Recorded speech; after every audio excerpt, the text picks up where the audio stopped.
নির্বাচন পরবর্তী বাংলাদেশের প্রেক্ষাপট কোথায় গিয়ে ঠেকবে, কিংবা নির্বাচনের পর বাংলাদেশে কি পরিস্থিতির সৃষ্টি হবে, এবং সব থেকে গুরুত্বপূর্ণ যে বিষয়টা, নির্বাচনের পর এই জুলাই সন্ত্রাসীদের পরিণতি কি হবে। এখন পর্যন্ত যে তথ্য পেলাম, যতটুকু সম্ভাবনা আছে, যদি ভোট কারচুপি হয় সেক্ষেত্রে জামাত ক্ষমতায় আসবে। আর যদি ক্ষমতায় আসে সেক্ষেত্রে জামাত পাবে 160-এর উপরে আসন। আর যদি কোনো কারণে জামাত বুঝে যায় নির্বাচনে কারচুপি সম্ভব না, সেক্ষেত্রে বিএনপি ক্ষমতায় আসবে, এবং বিএনপি ক্ষমতায় আসলে বিএনপি পাবে 160টার উপরে আসন, বাকিটা জামাত এবং বিভিন্ন যে রাজনৈতিক দলগুলো আছে তারা পাবে। এটাই এখন পর্যন্ত সিআইএ, ডিপ স্টেট, আইএসআই, তুর্কি, হোয়াটএভার যাই বলেন না কেন তাদের পরিকল্পনা। কিন্তু এমনও পরিস্থিতির সৃষ্টি হতে পারে ফেব্রুয়ারি 12 তারিখ নির্বাচনের পর বিএনপি নির্বাচন বয়কট করতে পারে। এমনও হতে পারে 11 তারিখ রাতে নির্বাচন বানচাল হয়ে যাইতে পারে, নির্বাচন বাতিল ঘোষণা করা হতে পারে এই সরকারের পক্ষ থেকে। আসলে কি হবে এখনো ঠিক বোঝা যাচ্ছে না, তবে শীঘ্রই এমন কিছু বিষয় দেখতে পাবেন যেটা দেখার পর আপনাদের মনে হবে নির্বাচনটা বাংলাদেশে আর হচ্ছে না। দেখা যাক, আসলে এখন আগাম বলে লাভ নাই, মিথ্যা কথা বলে লাভ নাই। বাংলাদেশের অন্যতম বৃহৎ রাজনৈতিক দল আওয়ামী লীগ এই নির্বাচনে অংশ নিতে পারতেছে না, এবং আওয়ামী লীগ যদি এই নির্বাচনে অংশ না নেয়, নির্বাচন পরবর্তী বাংলাদেশ একটা অস্থিতিশীল বাংলাদেশে পরিণত হবে, যেটা এখন আছে এর থেকেও কয়েক গুণ বেশি খারাপ পরিস্থিতির দিকে যাবে বাংলাদেশ। মূল যে প্রসঙ্গ, নির্বাচনের পর জুলাই সন্ত্রাসীদের কি হবে, দেখেন একদম স্পষ্ট ভাষায় বলে দেই।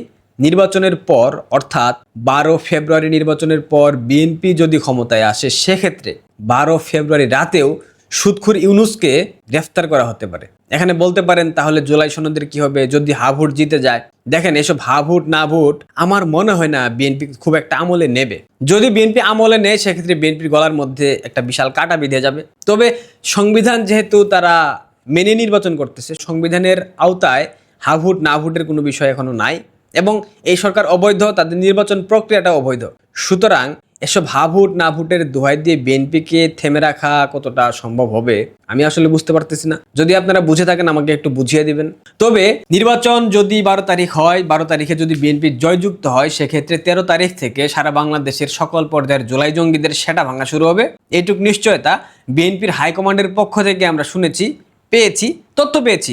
নিশ্চয়তা বলতে তাদের মধ্যে বিভিন্ন ধরনের আলোচনা হয়েছে, এবং ছাত্র দলের নেতাকর্মীরা বিভিন্ন সময় বিভিন্নভাবে বলার চেষ্টা করছে, যদি বিএনপি কোনোভাবে ক্ষমতায় আসে, তারেক রহমানকে নিয়ে যে ধরনের স্লোগান দেওয়া হয়েছে শিবিরের পক্ষ থেকে, 1 2 3 4, তারেক জিয়ার মার, টিনের চালে কাউয়া, তারেক জিয়ার ওই তারেক দেখা যা, আইসেরে তোর বাপেরা, অনেক স্লোগান হয়েছে না? গত কয়েকদিন পূর্বে হাদি হত্যাকাণ্ডের পর অনেকগুলো স্লোগান হয়েছে না? শেরপুরের জামাত নেতা হত্যাকাণ্ডের শিকার হবার পর ঢাকা বিশ্ববিদ্যালয়ে তারেক রহমানের বিরুদ্ধে স্লোগান হয়েছে না? তারেক রহমানের স্ত্রী সন্তানকে ঝুলিয়ে রাখার কথা বলা হয়েছে না? তারেক রহমানকে টিএসসিতে ঝুলিয়ে তার দণ্ড দেওয়ার কথা বলা হয়েছে না? এই প্রত্যেকটা ঘটনাকে কেন্দ্র করে বিএনপি এই জুলাই সন্ত্রাসীদের সেটা ভেঙে ফেলবে। বিএনপির লক্ষ্যবস্তুতে আছে বর্তমানে হাসনাত আব্দুল্লাহ, নাসিরউদ্দিন পাটোয়ারি, সার্জিস আলম, আসিফ মাহমুদ সজীব ভুইয়া। গতকাল তারেক রহমান রয়টার্সের সাক্ষাৎকারে বলেছেন, হাসিনার সন্তানরা যদি জনগণ গ্রহণ করে তাদেরকে, সেক্ষেত্রে তারা রাজনীতিতে ফিরতে পারে। একথা শোনার পর আসিফ মাহমুদ সজীব ভুইয়া তেলে বেগুনে জ্বলে গেছে। যদি কেউ আওয়ামী লীগকে ফেরানোর চেষ্টা করে, আমরা সেটা কোনোভাবেই বরদাস্ত করব না। জুলাইয়ের চেতনাকে আমরা কখনোই ভুলণ্ঠিত হতে দেব না। জুলাইয়ের রক্তের উপর দাঁড়িয়ে কখনোই বাংলাদেশে আওয়ামী লীগকে পুনর্বাসিত হবার সুযোগ সৃষ্টি করে দেওয়া হবে না, দিতে দেব না।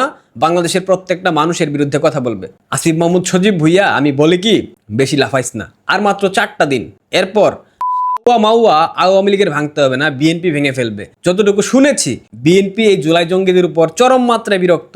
বিএনপি এই জুলাই সন্ত্রাসীদেরকে সুযোগ বুঝে ঘাড় মোটকে ফেলবে, এইটুকু নিশ্চিত আপনারা থাকতে পারেন। তারেক রহমান তাদের প্রধান নেতা, তাকে যেভাবে ব্যঙ্গ করা হচ্ছে প্রতিনিয়ত, তাকে যেভাবে অপমান অপদস্থ করা হচ্ছে, এইটা বিএনপি নেতাকর্মীরা ছেড়ে দেবে এমনটা ভাবার কোনো কারণ নাই। সাময়িক সময়ের জন্য তারা ছেড়ে দিয়েছে, তারা একটা নির্বাচন চাচ্ছে, আল্লাহ ভিক্ষা দেন, 2টা টাকা দেন, এভাবে নির্বাচন তারা চাচ্ছে। নির্বাচনের মধ্য দিয়ে বিএনপি ক্ষমতায় আসলে জুলাই সন্ত্রাসীরা কেউ রক্ষা পাবে না, এইটুক নিশ্চয়তা আমি আপনাদেরকে দিতে পারি।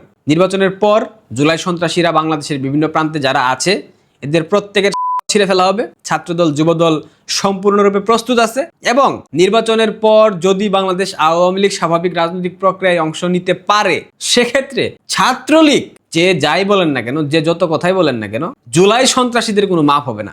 একটা জুলাই সন্ত্রাসের মধ্য দিয়ে বাংলাদেশকে জাহান্নাম বানিয়ে ফেলেছে, বাংলাদেশকে নরক বানিয়ে ফেলেছে, এটার দায়িত্ব অবশ্যই নিতে হবে। ধানমন্ডি 32 ভাঙার দায়, এটার অন্যায়ের অপরাধ প্রত্যেকটা সন্ত্রাসীকে নিতে হবে। সব কথার এক কথা, 12 ফেব্রুয়ারি নির্বাচন আদৌ হবে কিনা এইটুক নিশ্চয়তা এখনো নাই। 11 তারিখ রাতেও নির্বাচন বানচাল হতে পারে।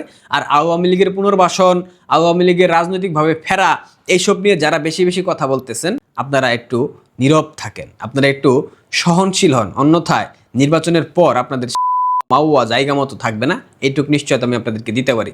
ভালো থাকবেন, দেখা যাক নির্বাচনে আসলে কি হয়। ধন্যবাদ।